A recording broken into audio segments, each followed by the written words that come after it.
Hi hello, നമ്മളിതേ wine ഇടാൻ പോവാണ്. ഇത്തവണ നമ്മൾ ഉണക്കമുന്തിരി വെച്ചിട്ടാണ് ചെയ്യുന്നത് കേട്ടോ.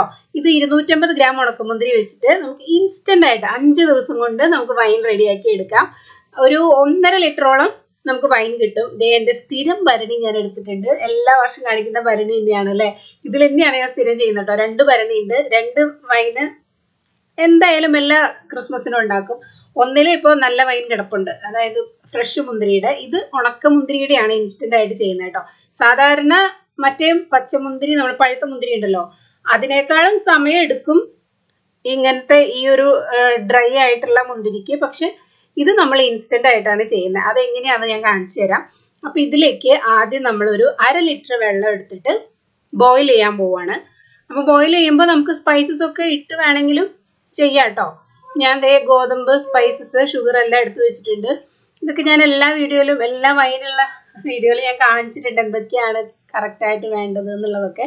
ഞാൻ താഴെ എഴുതി കാണിക്കാം കേട്ടോ, കറക്റ്റ് മെഷർമെൻറ്റ്സ് ഒക്കെ. അപ്പം നമുക്ക് ഇതൊന്ന് ബോയിൽ ചെയ്യണം. 1.5 ലിറ്റർ വെള്ളമാണ് നമുക്ക് മൊത്തത്തിൽ വേണ്ടത്. 1/2 ലിറ്റർ വെള്ളം എടുത്തിട്ട് നമുക്കിത് ബോയിൽ ചെയ്യാം. നല്ലപോലെ കഴുകി എടുത്തിട്ട് വേണം ബോയിൽ ചെയ്യാൻ കേട്ടോ. ഡ്രൈ ആയതുകൊണ്ട് കുറച്ച് പൊടിയൊക്കെ കാണും. അപ്പം ഇത് തിളച്ചിട്ട് ഒരു 1-2 മിനിറ്റും കൂടെ തിളച്ചോട്ടെ കേട്ടോ. തിളച്ച് കഴിഞ്ഞു. അത് കഴിഞ്ഞ് ഇത് ആറിയിട്ടുണ്ട്. ഒരു മണിക്കൂറൊക്കെ എടുത്ത് ഇത് ആറട്ടെ കേട്ടോ. എന്നിട്ട് വേണം നമുക്ക് ബാക്കി ചെയ്യാൻ. ഒട്ടും ചൂടുണ്ടാവാൻ പാടില്ല. അതുകൊണ്ടാണ് മൊത്തത്തിൽ ആറിയിട്ട് വേണം നമുക്കിത് ഭരണിയിലോട്ട് ഇടാൻ.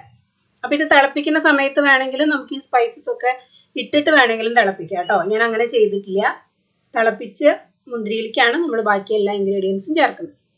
അപ്പം അത് ഇതേ 1/2 ലിറ്റർ വെള്ളവും 250 ഗ്രാമും കൂടി ബോയിൽ ചെയ്തിട്ടുള്ളത് നമ്മൾ ഭരണിയിലേക്ക് ഇട്ടിട്ടുണ്ട്. ഇനിയാണ് മെയിൻ പരിപാടി. നമ്മൾ അതിങ്ങനെ ഉടയ്ക്കണം.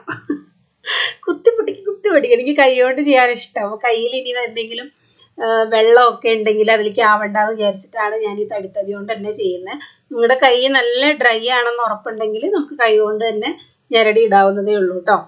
ഇതിപ്പോൾ കുറച്ചല്ലേ ഉള്ളൂ. അപ്പോൾ അതുകൊണ്ട് അതും നല്ലപോലെ വെന്തിട്ടുണ്ട്. അപ്പോൾ പിന്നെ ഈ തടിത്തവി കൊണ്ട് ഇങ്ങനെ ആക്കിയാലും അത് നല്ലതുപോലെ ഉടഞ്ഞു വന്നോളും. അതുകൊണ്ടാണ് ഞാൻ പിന്നെ കൈയിടാത്തത്. അല്ലെങ്കിൽ കൈയിട്ടിട്ട് നല്ലതുപോലെ ഉടച്ചെടുക്കണം. ഇനി നമുക്ക് അതിലോട്ട് ഷുഗർ. അപ്പം ഞാൻ 250 ഗ്രാമിൻ്റെ ഉണക്കമുന്തിരിക്ക് എടുത്തേക്കുന്നത് 1/2 കിലോ ഷുഗറാണ് കേട്ടോ. 1/2 കിലോ കൂടുതൽ വേണമെന്നില്ല. നല്ല മധുരമുള്ളതാണെങ്കിൽ ഒരു 400 ഗ്രാം ആയാലും മതി. ഒരുപാട് ഷുഗർ ആയി കഴിഞ്ഞാൽ നമുക്ക് വൈനിന് ഭയങ്കര, ഞാൻ മറ്റേ വൈനിലൊക്കെ പറഞ്ഞിട്ടുണ്ട്, വൈനിന് ഭയങ്കര മധുരമായിരിക്കും. അത്രയും മധുരം ശരിക്കും വൈനിന് പാടില്ല. ആ ഒരു ലഹരി വേണമല്ലോ. അപ്പം അത്രയും മധുരമായി കഴിഞ്ഞ് കഴിഞ്ഞാൽ ചിലപ്പോൾ മധുരം മാത്രമായി പോകും. ഇത് ഭരണി ആയതുകൊണ്ട് അതിൻ്റെ ഉള്ളിലേക്ക് അങ്ങനെ കളർ ശരിക്കും കാണുന്നില്ല കേട്ടോ. സാരമില്ല, ഞാനത് അങ്ങനെ ഒഴിച്ച് മാറ്റുമ്പോൾ നിങ്ങൾക്ക് കളർ കാണാൻ പറ്റും. ഇനി ബാക്കി ഇൻഗ്രീഡിയൻസ് നമുക്ക് ചേർക്കാം. ഒരു പിടി ഗോതമ്പാണ് എടുത്തേക്കുന്നത്. ഇങ്ങനത്തെ വലിയ ഗോതമ്പ് കിട്ടാനില്ലെങ്കിൽ നുറുക്ക് ഗോതമ്പ് എടുത്താലും മതി കേട്ടോ. പിന്നെ സ്പൈസസ്, ഏലക്ക, കറുവ, അതെല്ലാം സ്ഥിരം നമ്മൾ ചെയ്യുന്നത് കൊണ്ടാണ് ഞാനിങ്ങനെ എടുത്തെടുത്ത് കാണിക്കാത്തത്. ഏതൊക്കെയാണെന്ന് ഞാൻ താഴെ കാണിക്കുന്നുണ്ട്, എത്ര എണ്ണമൊക്കെയാന്ന് കേട്ടോ. ഇനി 1 സ്പൂണ് ഈസ്റ്റാണ് എടുത്തേക്കുന്നത്. അതും ഇൻസ്റ്റൻറ്റ് ഈസ്റ്റാണ്. മറ്റേത് ഈസ്റ്റ് ആണെങ്കിൽ അങ്ങനെ പൊങ്ങാൻ വെക്കണം അങ്ങനെയൊന്നുമില്ല. ഇതിലേക്ക് തന്നെ ഒഴിച്ചു കൊടുക്കാം. ഇനി ബാക്കി 1 ലിറ്റർ വെള്ളം തിളപ്പിച്ച് വെച്ചിട്ടുണ്ടായിരുന്നു. അത് ഇതേ പാത്രത്തിൽ തന്നെ ഒഴിച്ച് മൊത്തത്തിൽ ഇതിലേക്ക് ഇളക്കി കൊടുക്കാം കേട്ടോ.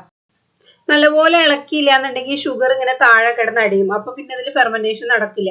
അതുകൊണ്ടാണ് ഇങ്ങനെ ഇളക്കി നിൽക്കാൻ പറയുന്നത്. നല്ലപോലെ ഇളക്കണം, എന്നാലാണ് ഷുഗർ മെൽറ്റ് ആവുള്ളൂ കേട്ടോ.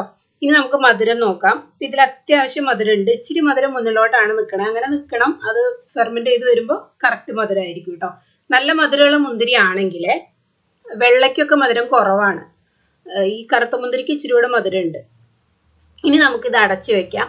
അടച്ചു വെക്കുമ്പോൾ ഞാൻ എപ്പോഴും പറയാറുണ്ട്, തുണി ഇട്ടിട്ട് തന്നെ കെട്ടണം. ഭരണിയുടെ മൂടിക്ക് ഇത്തിരി ഗ്യാപ്പ് വരും. അപ്പോൾ ഇങ്ങനെ എന്താ പറയുക, പ്രാണികളൊക്കെ കയറും. അപ്പോൾ അതുകൊണ്ടാണ് നമ്മളിങ്ങനെ തുണി കെട്ടി വെക്കുന്നത്. ഞാൻ എല്ലാ തവണയും പറയാറുണ്ട്. ഇനി ഇത് ഒരു 5 ദിവസം ഇരിക്കട്ടെ. നമുക്ക് എന്നും ഇതുപോലെ ഈ തടിത്തവി കൊണ്ട് ഇളക്കാം കേട്ടോ. ഇനി നമുക്ക് 5 ദിവസം കഴിഞ്ഞിട്ട് കാണാം. അങ്ങനെ 5 ദിവസം കഴിഞ്ഞിരിക്കുന്നു. ഇത് 5 ദിവസം നിങ്ങൾക്ക് സമയം ഉണ്ടെന്നുണ്ടെങ്കിൽ അതൊരു 10 ദിവസം വരെ ഇരിക്കാം കേട്ടോ. 10 ദിവസത്തിൽ കൂടുതൽ പോകാൻ പറ്റില്ല. ഇത് നമ്മൾ വേവിച്ചെടുത്ത മുന്തിരിയാണല്ലോ, അത് പിന്നെ വിനെഗറൊക്കെ ആയി പോകും. അപ്പോൾ കൂടി വന്നാൽ 10 ദിവസം കേട്ടോ. 5 ദിവസം ആകുമ്പോഴും നമുക്ക് എടുക്കാം. അപ്പോൾ ഇതിപ്പോൾ 5 ദിവസം കഴിഞ്ഞിട്ടുള്ളത് 6ാം ദിവസമാണ് ഞാനിപ്പോൾ എടുക്കുന്നത്. കണ്ടോ, ഭരണി ആയതുകൊണ്ട് നിങ്ങൾക്ക് ഉള്ളിൽ കളർ കാണാൻ പറ്റില്ല. ഞാനിപ്പോൾ അരിച്ചെടുക്കുമ്പോൾ കളർ കാണാം. നല്ല സാധാ പച്ച മുന്തിരി ഇടുന്നതിനേക്കാളും നല്ല കളറാണ് കേട്ടോ ഈ ഒരു ഉണക്ക മുന്തിരിക്ക്. ഉണക്കമുന്തിരി കറുത്ത് നല്ല കളറാണല്ലോ. അപ്പം ഇത് വൈനാക്കുമ്പോൾ മറ്റേ ഫ്രഷ് മുന്തിരിനേക്കാളും കളറാണ് ഇതിന്. ഞാൻ ഒഴിക്കുമ്പോൾ നിങ്ങൾക്ക് മനസ്സിലാവും. നമ്മളിത് ഈ അരിച്ചെടുക്കുന്ന പാത്രം എല്ലാം നല്ല ഡ്രൈ ആയിട്ടുണ്ടാവണം കേട്ടോ. ഇത് മുഴുവൻ അടി നമ്മൾ എടുത്തില്ലെങ്കിലും കുഴപ്പമില്ല. അടി നമ്മൾ ഈ ഒരു ബോട്ടിലേക്ക് അല്ലാതെ വേറെ ഒരു പാത്രത്തിലേക്ക് ആക്കി അടിയിൽ കുറച്ചും കൂടെ മട്ടുണ്ടാവും. അപ്പോൾ അടി വേണമെങ്കിൽ നമുക്ക് വേറൊരു പാത്രത്തിലേക്ക് ഒഴിച്ച് വെക്കാം കേട്ടോ. അപ്പോൾ അതെ ഇപ്പം നിങ്ങൾ കളർ കാണുന്നില്ലേ, ഈ ഒരു നല്ലൊരു ഡാർക്ക് കളറാണ് ഈ ഒരു വൈനിന് കേട്ടോ. അപ്പോൾ ഇത് വല്ലാണ്ട് ഇങ്ങനെ അമർത്തി എടുക്കണ്ട, അത് നമുക്ക് വേറെ ഏതെങ്കിലും ബോട്ടിലേക്ക് ഒഴിക്കാം. ഇതേ കണ്ടോ, ഇപ്പോൾ കളർ കണ്ടോ, നല്ല ഡാർക്ക് കളറാണ്. ഇപ്പം ഇച്ചിരി ഡാർക്കാണ്. ഇതിനി ഒന്ന് ഇരുന്ന് അടി ഊറിക്കഴിഞ്ഞാൽ ഇത്രയും ഡാർക്ക് ഉണ്ടാവില്ല കേട്ടോ, കുറച്ചൊരു കളർ കുറയും. ഇനി ഇതേ ഈ ഒരു ഷെയ്ഡുള്ള ബോട്ടിലേക്കാണ് ഞാൻ ഒഴിച്ച് വെക്കുക. വെള്ള ട്രാൻസ്പെറൻറ്റ് ബോട്ടിലിനേക്കാളും നല്ലത് ഇതാണ്. ഇതിലെന്താ കിടക്കണേന്ന് നോക്കി കഴിഞ്ഞാൽ ടിഷ്യൂ ആണ്. അതൊരു ടിപ്പാണ് കേട്ടോ. നമ്മൾ ഉണക്കാൻ വേണ്ടി ബോട്ടിൽ കഴുകി വെച്ചാലും അതിൽ കുറച്ചിങ്ങനെ ഒരു വെള്ളം ഇങ്ങനെ തങ്ങി നിൽക്കും. അപ്പം അതിന് വേണ്ടിയിട്ട് ഇതുപോലെ ടിഷ്യൂ ഇട്ടിട്ട് ഫാൻ ഇട്ട് വെച്ച് കഴിഞ്ഞാൽ നല്ലതുപോലെ ബോട്ടിൽ ഡ്രൈ ആയി കിട്ടും കേട്ടോ. ഇനി നമുക്കിത് ഒഴിച്ച് വെച്ചിട്ട് പിറ്റേ ദിവസം തൊട്ട് യൂസ് ചെയ്യാൻ തുടങ്ങാം. ഇനി അതല്ല അങ്ങനെ തന്നെ വെക്കണം എന്നുണ്ടെങ്കിൽ കുഴപ്പമൊന്നുമില്ല. നല്ലതുപോലെ മട്ട് ഇറങ്ങി വന്നിട്ട് നമുക്ക് വേറെ ബോട്ടിലേക്ക് ഒഴിച്ച് വെക്കാം.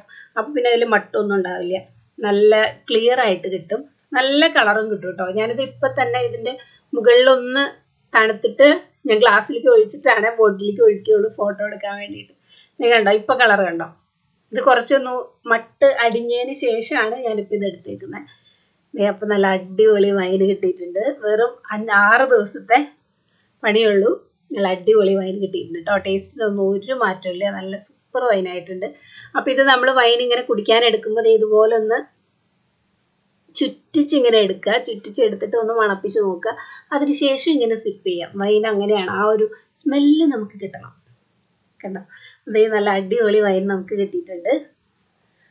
അപ്പോൾ ഇപ്രാവശ്യത്തെ ക്രിസ്മസിന് എല്ലാവരും വൈൻ ഇട്ടിട്ടില്ല എന്നുണ്ടെങ്കിൽ പെട്ടെന്ന് തന്നെ കിട്ടുള്ളൂ കേട്ടോ. 5 ദിവസത്തെ പരിപാടികൾ, ഇനി ഇഷ്ടംപോലെ ടൈമുണ്ട്. നല്ല മധുരമുള്ള നല്ല ടേസ്റ്റുള്ള വൈൻ കിട്ടിയിട്ടുണ്ട്. ചിയേഴ്സ്. അപ്പോൾ മേരി ക്രിസ്മസ്. വീഡിയോ ഇഷ്ടപ്പെട്ടാൽ ലൈക്ക് ചെയ്യാനും കമൻറ്റ് ചെയ്യാനൊന്നും മറന്നു പോകരുത്. അപ്പോൾ ഇനി നമുക്ക് അടുത്ത വീഡിയോയിൽ കാണാം. ബൈ.